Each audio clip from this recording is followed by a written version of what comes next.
Ano bang lugar po yan? That's Lake Cebu. Cebu. Oh, how about Lake Cebu, yes. Lake Cebu in Cebu? In South And Cotabato. so, how about Miss Cotabato instead of you? Yes. Nakilala sa lugar na yan. So Senator why? Tulfo, let me clarify No, that, no, ma'am, let me finish yes. first. Mm. Kanina hindi kita in-interrupt. But since I have the floor, I would just like to reiterate my position that I have tried to be as present as possible in our destinations and for our stakeholders. That is the extent of the duty that I have exercised and nothing more. I have no national ambition. I'm not running for any national position. And therefore, any accusation of self promotion would fall flat because I am not running for any national position in 2028. And therefore, there would be no reason for me to promote myself. I'm sorry, ma'am. I'm not saying that you're running. Don't put words into my mouth. I'm just saying that. What I'm saying is, yung po nakakalata yung mga tao na parang pinopromote yung sarili mo for whatever reason. Now, also, ma'am, compared to other countries like Vietnam, Korea, Malaysia, uh, Japan, hindi niyo po nakikita yung mukha ng mga secretaries ng Department of Tourism nila doon eh. Wala. Never ka makakita sa tourist materials ng kahit anong bansa na banggit ko, yung kanilang Secretary of Tourism, pinopromote yung mga muka ng mga pictures nila. That's what the Yes. people that came to me. Perhaps if it is the pleasure of the Yeah. senator that I no longer visit our destinations or that there be no coverage of the same, we can take that into serious consideration. But as far as I'm, Of my course, ma'am, understanding, of course, ma'am, you can yes. visit. Why not? Yeah, I would even, people will appreciate you going there so that makita mo on the ground kung ano yung mga kulang, ano yung mga kailangang gawin, etc. But what we are saying here, ma'am, please, huwag mo i-promote yung sarili mo. Isa pa, sa nakikita ko, I'm very sorry, Secretary Frasco, parang lumilitaw na ikaw ay nagiging vlogger na it will not sell pag doon sa mga marketing materials natin puro mukha mo ang nakalagay doon. It shouldn't happen kasi another thing one thing na na-notice ko, halimbawa meron tong sa Japan ba ito na magazine. I think it's a free magazine. Pagkakataon na sana natin na para sumikat tayo sa Japan, yung tourism industry natin, sa halip ang nakalagay dito, ikaw ng ikaw, and then yung mga groundbreaking pinapakita natin, sa halip na dapat ipapakita natin yung underground river, eight wonders of the world, ata yun, Tabon Cave, etc. Ang pinakita doon, kayo po, at saka yung mga groundbreaking ceremony, which will not sell. If we want to sell something, pakita po natin yung mga tanawin o yung mga reasons why tourists will visit the country. Kasama na po dyan yung mga lugar na pwede pupuntahan, food, wellness, di ba, adventure. Those are the things that people would like to see, the tourists. And pumunta po ako sa website natin, wala ako masyadong nakikita ng mga lugar na kaakit-akit na para mainganyo yung mga tourist na pumunta. Nakikita ko puro mga festivals. I don't know kung iba yung napupuntahan ko website. Yeah, maganda po yung festivals. Pero kung kailangan natin talagang ma-invite yung mga tourists to come to our country, ano ba yung reason ba't nagtutour yung mga tao? Hindi naman po sa puro festival ang pinupunta ng mga turista rito. Of course, maganda yung festival. Pupunta sila rito for adventure, wellness, food, culture, and things like that. So yun po dapat ang binibenta natin. Huwag po natin ibinibenta yung maling mga bagay na hindi naman in-expect ng tourists when they arrive in our country. As far as promotions is concerned, and which is our chief mandate, I would like to put on the record a matter that has been already clarified by the Department of Tourism. In that, the magazine that bore my image, called Philippine Topics, that was published in Japan and subsequently distributed for free, absolutely had no consent, funding, or information on the part of myself or on the part of the Department of Tourism. I did not pay for that magazine. No government funds were used for that magazine, and my consent was never obtained in the use of my image for that magazine. That being said, I wish to clarify that the Department of Tourism maintains two social media sites. One is the corporate site, which reports on the activities of the agency as well as the head of its agency. As far as the programs and projects of the Department of Tourism is concerned, and inevitably, as I have sought as best I can to be as present as possible in all the destinations in the country that have been visited by us in the past 3 years, perhaps that is the reason why my face prominently appears in the Department of Tourism's website as that reports on our activities.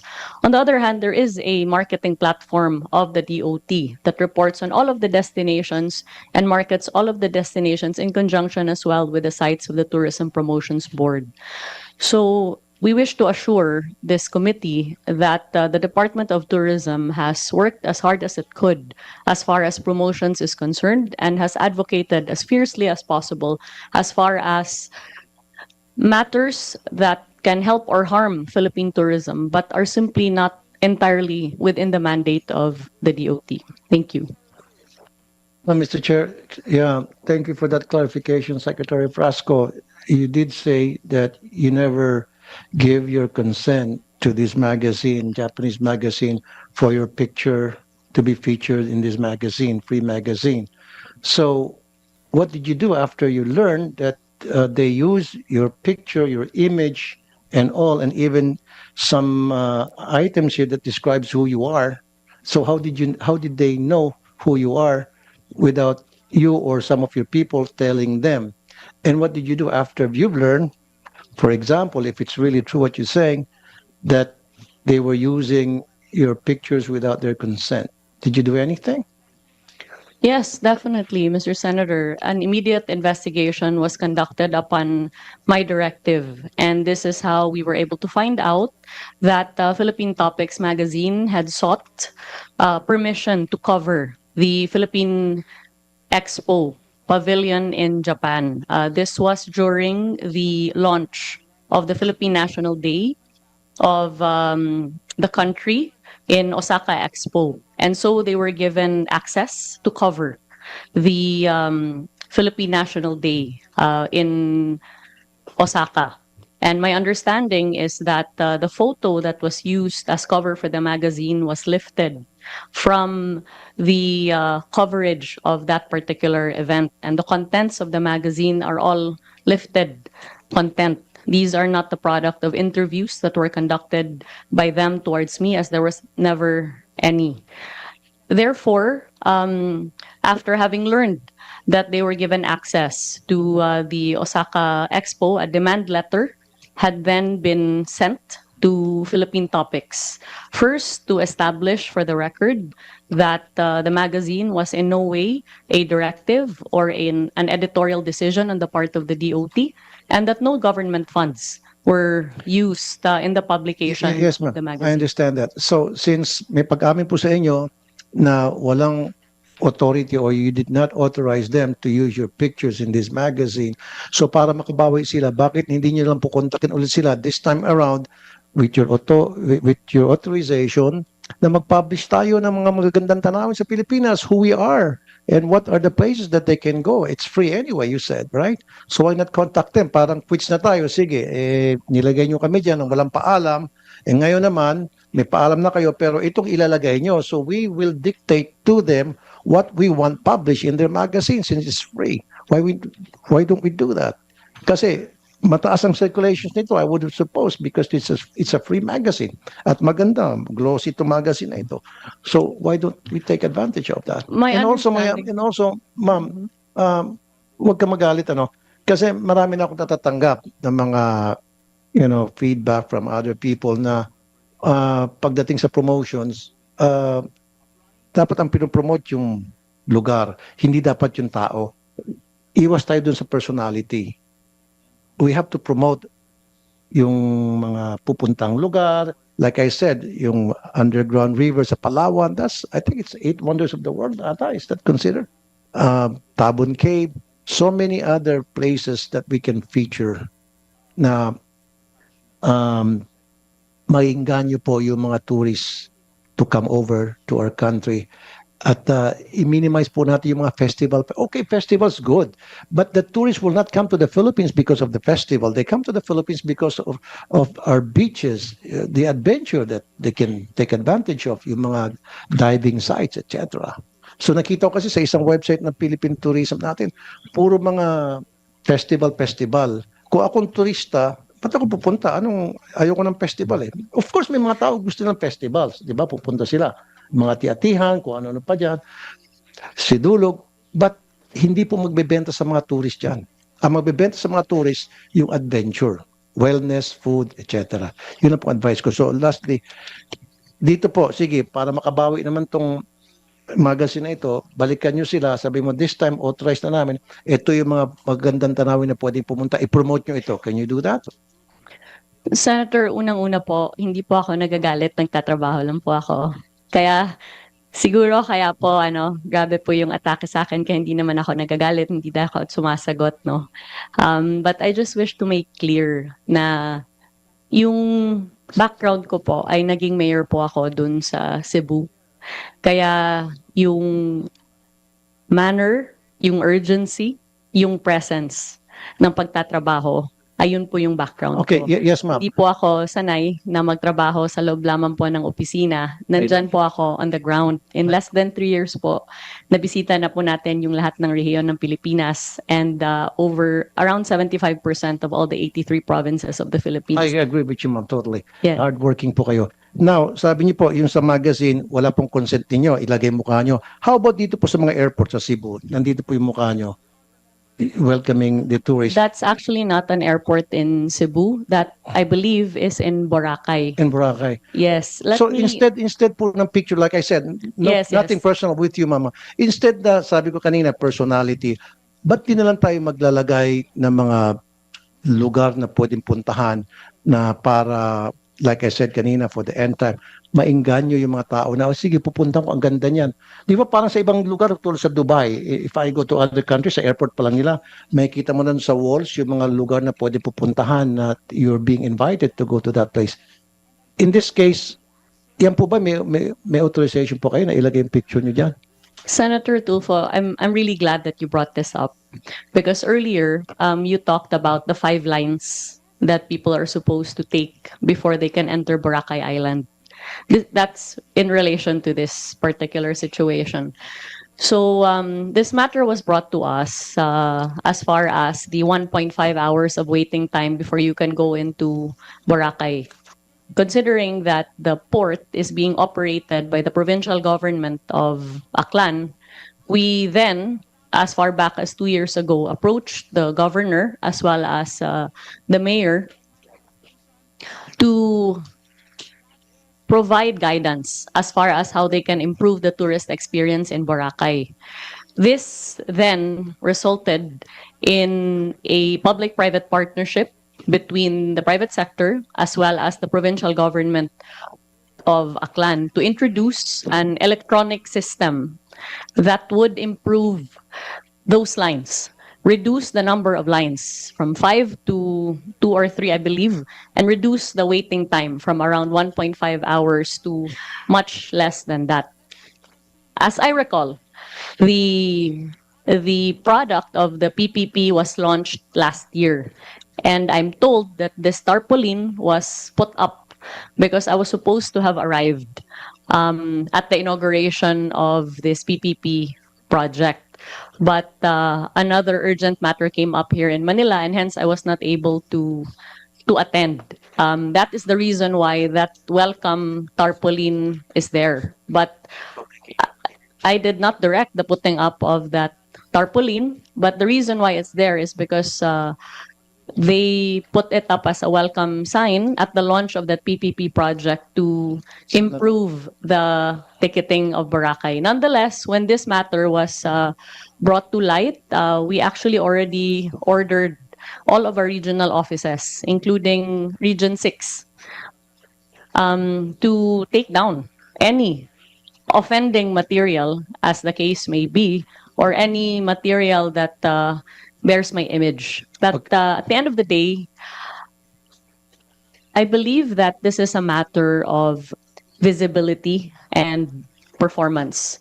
The question is whether or not the Department of Tourism has performed its mandate in the past 3 years. I respectfully submit that we have, within the 93% slashed budget that we have been given and within the limited mandate that we have been given. But it's quite impossible for us to deliver a miracle if we are not provided with the appropriate funding and if we do not obtain the necessary assistance that is needed in order to ensure that infrastructure, connectivity, safety and security, and all of these matters are addressed. Okay, ma'am, huwag kayong magalit ha. Bine-voice out ko lang kung ano yung mga sinasabi ng netizens, kung ano yung nakarating sa akin sumbong.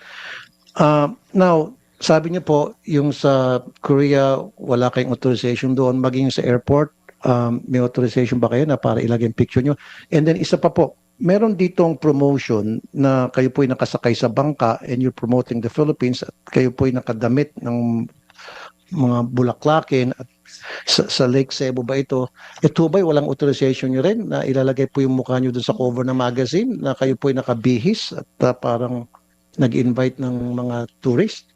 Senator Tulfo, that photo I believe you're pertaining to is one that was taken during the Philippine Experience Program, Heritage, Culture, and Arts Caravan that the Department of Tourism implemented in the Soc-Sargen region. That is not a promotional material, but that's actually coverage of the activities of the department. That photo was taken at the time when we held the Philippine Experience Program in South Cotabato. So bakit hindi na lang po model na taga roon mismo, native Yes. po sa lugar na yon, nakilala sa lugar na yon? Why you? That photo was taken during my presence at the Yes, ma'am, South I know, I Cotabato. understand. Yes. We don't have any fight on that matter. What I'm trying to say is, someone who's recognized in that community, in that place, yung kilala, kunyari, miss kung anong bansa, ano bang lugar po yan? That's Lake Cebu. Cebu. Oh, how about Lake Cebu. Yes. Lake Cebu in Cebu? In South And Cotabato. so, how about Miss Cotabato instead of you? Nakilala sa lugar na yan. Senator So, why- Tulfo, let me clarify No, that. no, ma'am, let me finish Yes. first. Mm. Kanina hindi kita in-interrupt. So bakit hindi na lang po yung isang native na kilala ng mga tao na kapag nakita nila, maagad-agad maintindihan nila bakit siya nandyan as opposed to ikaw. Isa pa po. Ma'am, these are the things that I'm trying to voice out today. Nothing personal, nothing about you. These are the complaints that my office received, my action center received. They came to me and they talked to me and they told me everything I'm telling you now. Isa pa dito, meron sa isang, ano ba to? Pinakita sa amin na puro nakalagay frasco sa isang, sa Ninolan, Cebu. So, doon sa mga, yung sa mga tabi-tabi na may mga eateries, mga karinderya. So merong kahabaan, puro karinderya sa, I think sa highway ba ito? So sa taas, sana inilagay niyo po doon yung mga lugar na pwedeng pasyalan. I'm sure na dadaan dito yung mga turista kasi highway po ito. Sa halip na ilagay niyo po yung karatula doon ng mga places na pwedeng bisitahin, ang nilagay niyo po doon, puro apelyido niyo po all the way. So siguro po walang authorization sa inyo, baka yung mga tao niyo lang pong gumawa niyan without you telling them. Baka merong gustong sumipsip sa inyo at nilagay yung name nyo. So siguro po pwede yung sabihin yung mga tao nyo next time, wag puro ako. Dapat yung mga lugar na talagang bebenta sa mga tourist. Is that good enough? Senator, with all due respect, I just wish to place on the record that the photos that have been used and transformed into memes are actually work photos. Is that AI? You're telling me that's AI? No. Okay. This is a work photo. I was in Lake Cebu in South Cotabato promoting the Philippine Experience Program. The interpretation or misinterpretation of that, of course, is up to public consumption.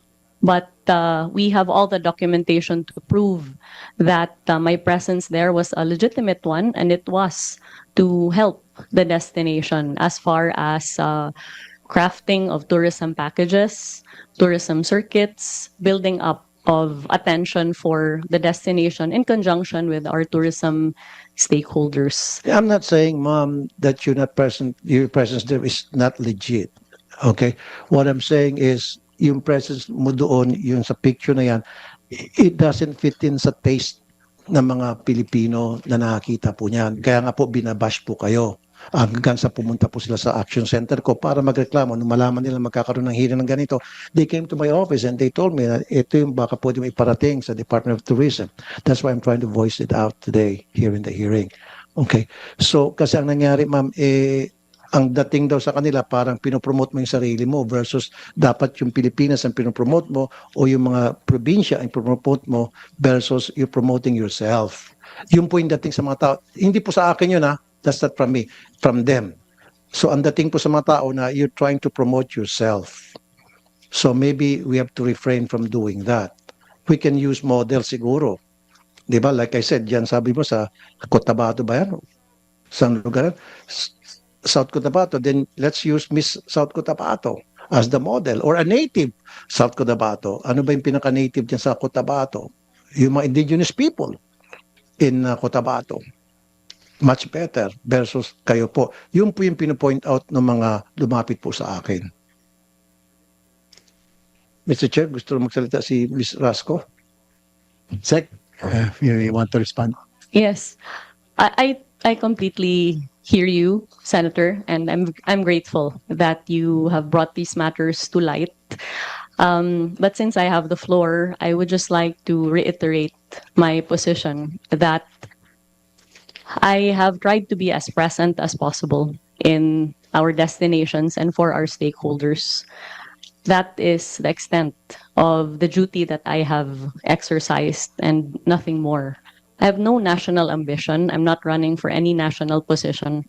And therefore, any accusation of self-promotion would fall flat because I am not running for any national position in 2028. And therefore, there would be no reason for me to promote myself. I'm sorry, ma'am. I'm not saying that you're running. Don't put words into my mouth. I'm not saying that. What I'm saying is, yung po nakakalata yung mga tao na parang pinopromote yung sarili mo for whatever reason. Now, also, ma'am, compared to other countries like Vietnam, Korea, Malaysia, Japan, hindi niyo po nakikita yung mukha ng mga secretaries ng Department of Tourism nila doon eh. Wala. Never ka makakita sa tourist materials ng kahit anong bansa na banggit ko, yung kanilang Secretary of Tourism, pinopromote yung mga muka ng mga pictures nila. That's what the Yes. people that came to me. Perhaps if it is the pleasure of the There. senator that I no longer visit our destinations or that there be no coverage of the same, we can take that into serious consideration. But as far as I'm, Of my course, ma'am, understanding. of course, ma'am, you can Yes. visit. Why not? Yeah, I would even, people will appreciate you going there so that makita mo on the ground kung ano yung mga kulang, ano yung mga kailangang gawin, etc. But what we are saying here, ma'am, please, huwag mo i-promote yung sarili mo. Pag I pumunta have ko na not, sa isang lugar, Senator. kung ano yung mga kulang doon, punahin mo and then punuan mo. Yun po yung point ng mga netizens na lumapit po sa akin.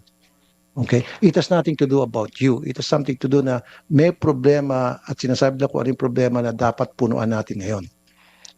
Senator, we would be also very happy to provide your office with all of the promotional efforts that we have made sans my face in the destinations covered in order to indicate that the Department of Tourism has not ever ceased from promoting our destinations, notwithstanding our very, very limited budget.